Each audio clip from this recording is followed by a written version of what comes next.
So we last left off at the Battle of Vandalia. This would be the second battle at Vandalia, this time at the East Railroad.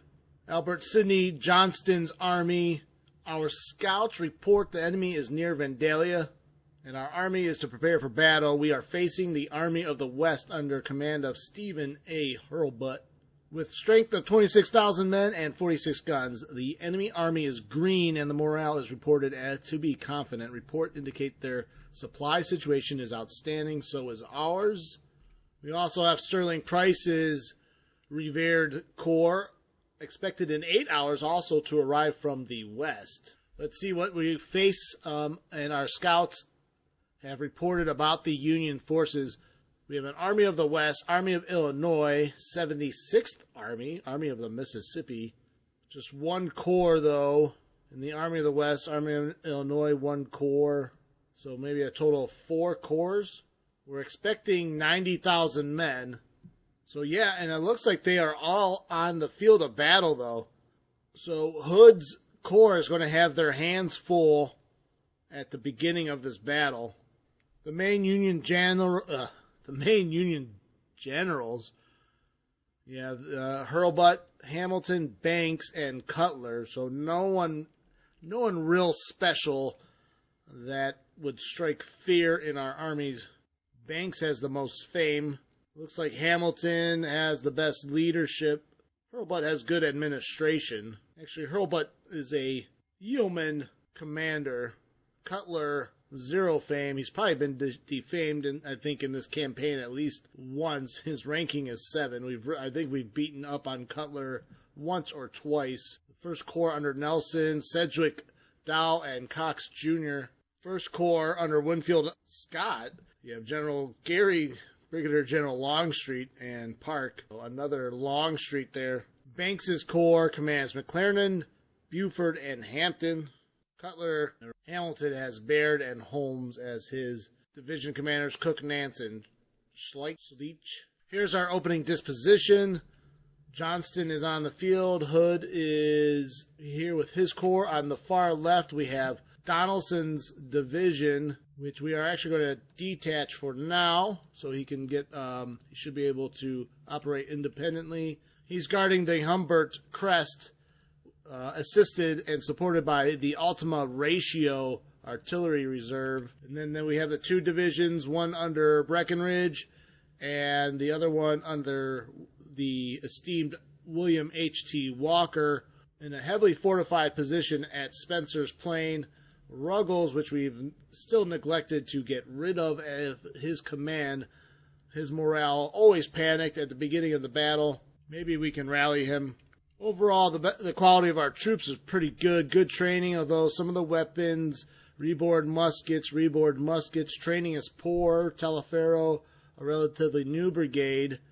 So Breckinridge's division might be the weaker of the 2, as I think Walker's division. They still have the reboards, but then some of them have some Lorentz rifles. Forney has a perk. Good training, though. Maxey, excellent, and Gracie, excellent. So these are our 2 best brigades right now. As you can see, Archibald Gracie with the 5-star crack unit. Those are our elite troops there. Donelson's division is relatively excellent, actually. There's another excellent division, as the units out west have fought in several battles, have gained a ton of experience already. We are cavalryless in this battle right now until Wheeler gets here. We do not have any attached cavalry. Actually, we should have one under Donelson. So we do have 1 brigade of cavalry that we did attach. Anderson over on the very far left. First units are spotted coming right down the Hoedown Road. So we welcome them if they want to make a frontal attack down the Hoedown Road against our well-fortified position. It is 8 o'clock in the evening, so this will not last very long the first day. We do have units coming up the Humbert Crest. Donelson's been ordered to try to slow them down there. Let's take a look at the Union forces in some nighttime action, trying to line up for an attack against the fortified position at Spencer's Plain.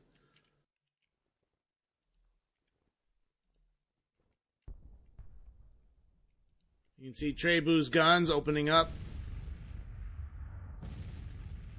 You can see a lot of dust clouds, marching dust clouds away in the distance, so it looks like they're all coming down the road.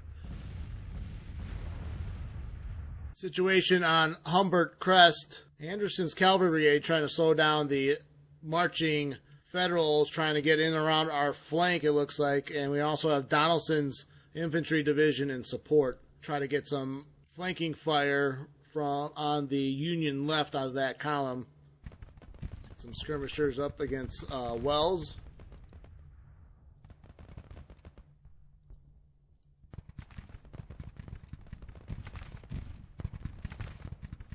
They're coming right up the hill, but they're also going to get some flanking fire from Cooper's artillery.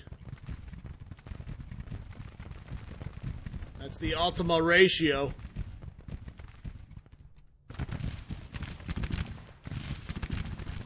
Need to get Duncan to wheel left or wheel right.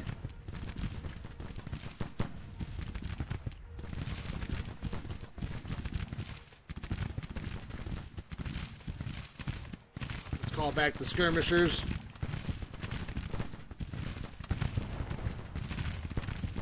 So lots of fighting at the late evening here on day one, as both sides, as the Union is not wasting any time to try to get into a better position for the next day's attack. End of the day is called. Our reinforcements have arrived. We have Longstreet on the right and Price on the left. So now we can hit the Union forces from both flanks. And if Hood can hold in the center here with two divisions against what will look like the bulk of the Union forces, this might be a very interesting battle right here. Here are the dispositions at the start of day 2. Polk and his corps have taken over the left flank and have fortified a small position on the Humbert Crest. Overnight, we were able to pull Donaldson's division to reinforce Hood's corps. That looks like they might take on the brunt of the Union attack. Numbers in this battle now are 108,000 estimate to our 71,000. So a pretty nice sized battle here. And then Longstreet is coming from the right flank. Maybe we can get in and hit that Union from the left. Longstreet's two divisions are ordered to cross the Howell Stream.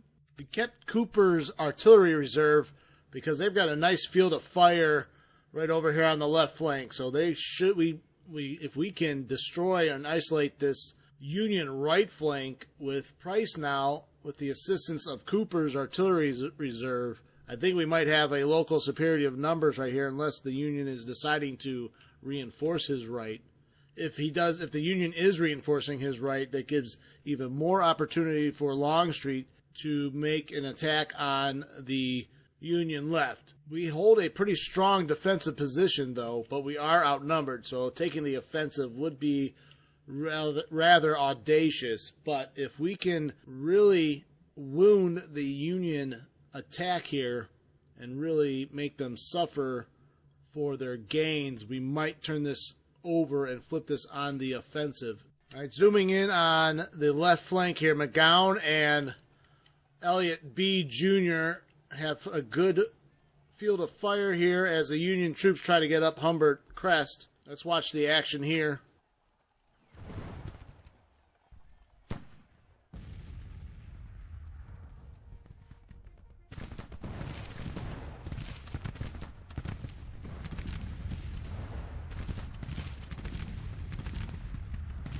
Looks like they might be driving off that 2nd Brigade, or 2nd Brigade is starting to readjust their lines.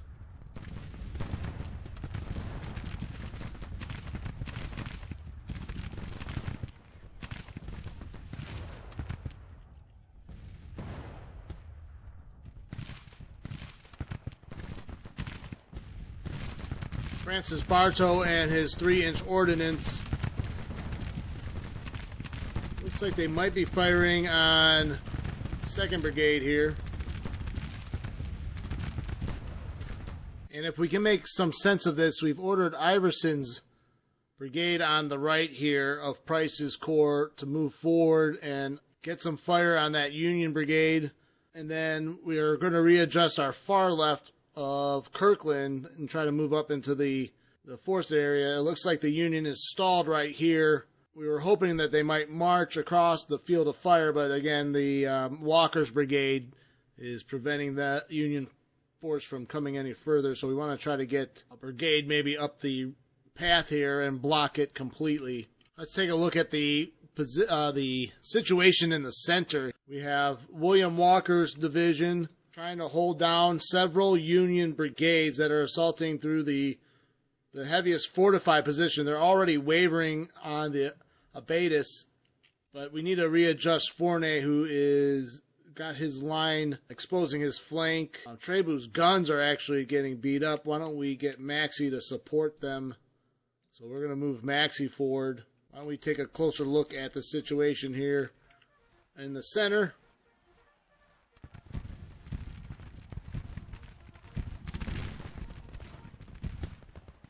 Fournet still won't adjust his line.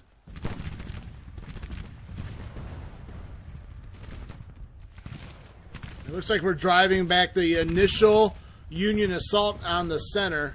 Although you can see they're massing up for a massive assault, though. Looks like the Union has done a nice job protecting their left flank because they have thrown a couple brigades right at the crossing at the Howell River. So Longstreet's job is not going to be so easy. He's not going to be able to just waltz right in on the Union left. So we've ordered Kirby Smith and the rest of that division under Loring to halt and get ready to engage the Union detachment to protect their left. So it looks like the Union assault on the center has focused their attention at Trebu's battalion of artillery, the 10-pound Parrott rifled guns. We've ordered them to fall back and asked Samuel Maxey to cover that retreat. And it looks like Trebu is going to fall back in broken order.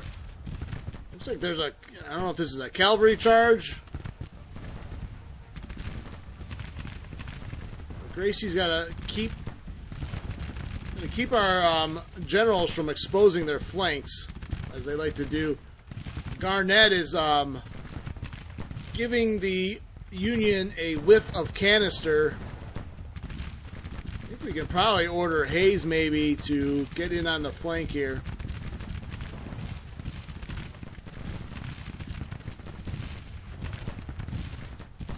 We order some skirmishers out. Get some flanking fire on that first brigade that it's caught up on the Betis.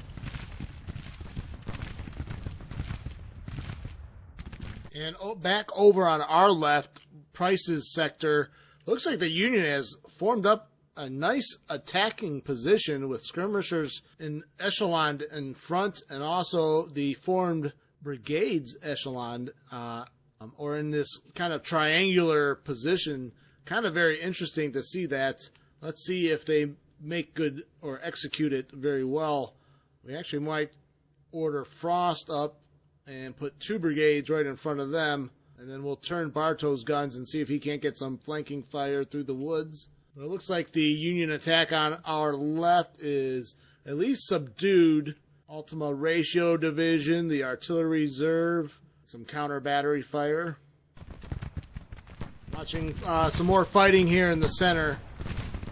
Garnett is able to drive off the 1st Brigade.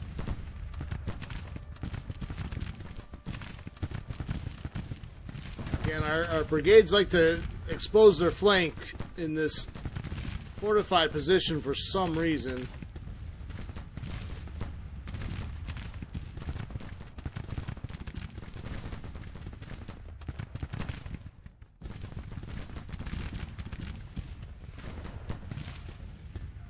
Definitely a strong fortified position that we have forced the Union to try to dislodge us from.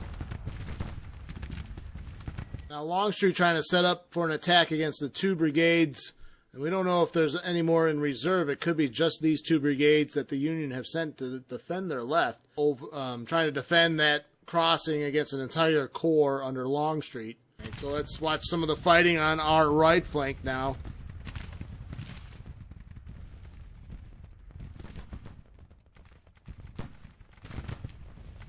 Someone's racking up some Garnett's now, losing a lot of men. Walker has lost over 1,000 men now in his division. Maxey's able to retake some of the guns that were left behind by Trabue and is turning them on the Union force. Early fighting shows us inflicting 4,200 casualties on the enemy versus our 2,300 so far. Considering this is 9 in the morning right now, and although it's only 3% of our force and 4% of the enemy's force, it looks like it might end the day, as maybe this will be the bloodiest day of the war thus far.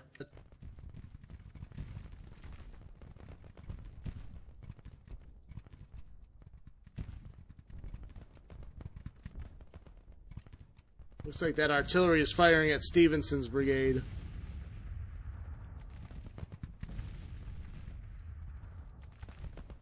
Although we're focusing all our fire on the 2nd Brigade, who've suffered 1,200 casualties already, so I have a feeling they're ready to break. B Jr. has earned himself a perk.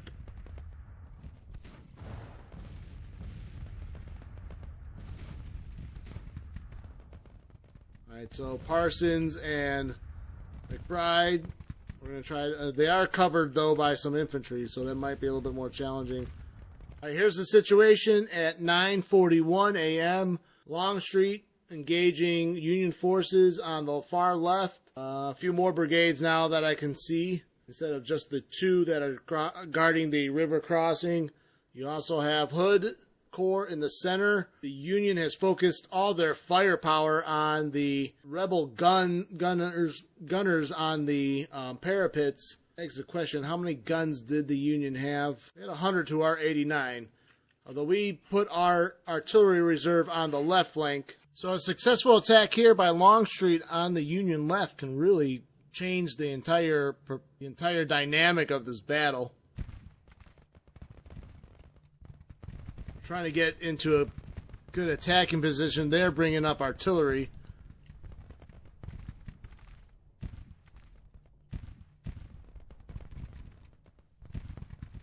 Let's try to get some counter battery fire if we can out of Wadsworth's guns. Driven that first battery of the Union has ran right into Posey's brigade. Well, Posey's getting some flanking fire. Let's get Kirby Smith on the right of Posey. Now we got Maney and Pierce, though, getting double fire on that 2nd Brigade. And in the flank, they look like they're starting to crumble a little bit, although Maxey and Fournet are losing lots of men. Maxey is whipped. We better go check that out. So I think that situation with Maxey was the guns that he took over from Trabue after Trabue had left his command. Let's try to get him into the field works, though. Fournet looks like he might have to fall back.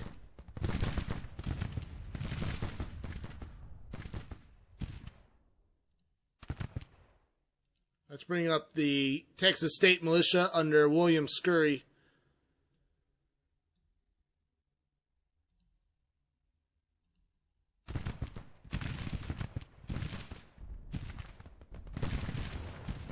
Although it's probably too late to pull Forney back, as he is broken now. Over on the left, we've got our 3 brigades, McBride, Stevenson, and Parsons, engaging the 3rd Brigade of the Union force to try to knock out Wells's battery over here.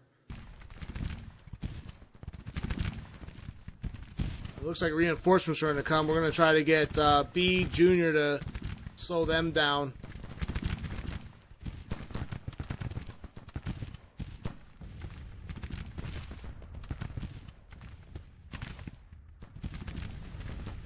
Looks like we're driving back that 3rd Brigade. I was trying to take those guns.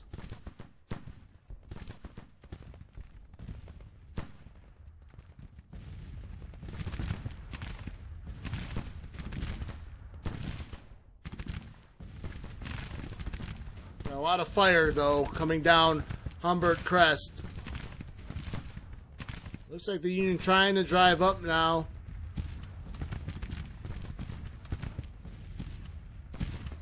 Back in the center, looks like the Union is going to start probing our left of the center that has been relatively quiet all day with Taliaferro and Hayes Brigade.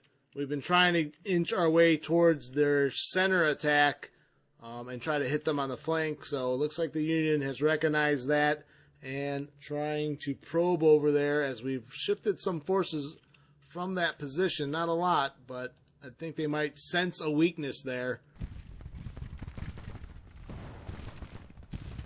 Trying to retake our own guns back and to get some more artillery fire on these Union troops that are now trying to assault us.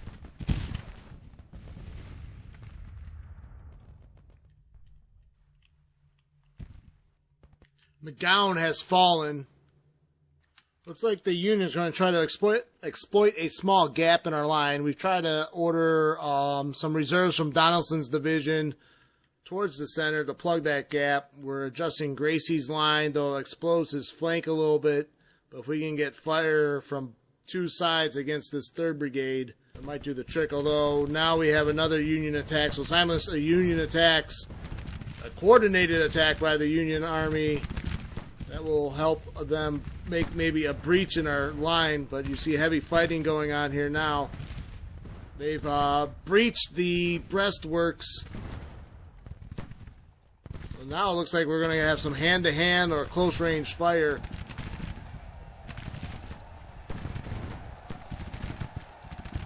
Gracie probably better off to try to shift his line. I can get reinforcements there, so I don't need him to keep firing on that 3rd Brigade. Actually, we might want to wheel him this way against the 2nd Brigade facing Maxey. The Texas State Militia is driven back, but not before the Union brigades themselves have fallen back. B. Jr. and Smith have both fallen. So here you see the situation in the center. You can see a strong Union attack on our center position as we try to plug that gap. Maxey trying to hold his position, but Unions are starting to break around him, causing some morale effects. Duncan receiving artillery fire. We've got some skirmishers on the flanks trying to harass the Union assault from the flank. Woodruff has been trying to go to the center. We've got Ruggles, who starts the battle unstable and cowering behind enemy lines. We've ordered him to get into the center, at least in cover terrain. Maybe he can at least stall the Union advance if it gets that far. We also have Hayes. We have Harrison on the far left. Looks like the Union, though, trying to probe not our far left, but the left of the center line. Let's take a look at Longstreet's attack, although it looks like he's in a good position as there are several reinforcements now over on the Union left, but we've got them in a tough situation where we can just sit here and fire upon them. So even though we might not be able to roll that flank, we might be able to do a lot of damage to it before the end of the day.